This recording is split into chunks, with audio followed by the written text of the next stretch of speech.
Pwede ba tigilan mo na ako, Eman? Ano ba nangyari sa atin?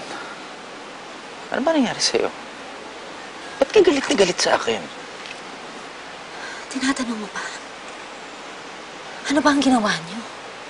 Diba sinulot niyo mga business partners namin? Tapos sino ba ang sumulot na naman ng lupa na dapat ay bibili namin? Di ba kayo pa rin? Kaya naman ako nakikipag-ayos sa'yo eh.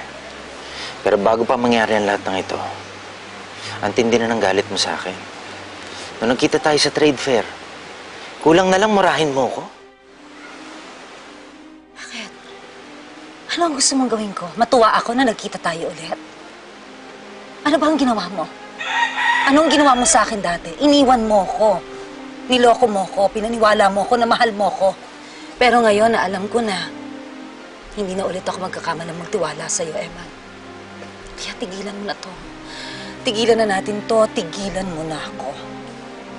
Hindi kita iniwan. Buong akala ko patay ka na. Yan ang sinabi sa akin ni Itay. Yan ang sinabi sa akin ni Nora. Dahil yan ang sinabi ng nanay mo.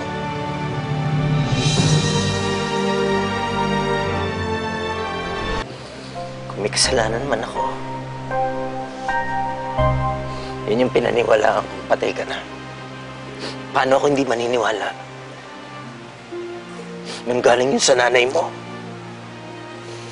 Pero nakita ko nung kinagat ka ng ahas. Hindi mo lang alam. Hindi mo lang alam kung anong pinagdaanan ko. Halos magpakamatay ako sa sobrang lungkot.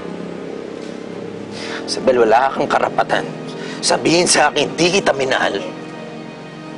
Dahil minahal kita. Minahal kita sa sobra-sobra.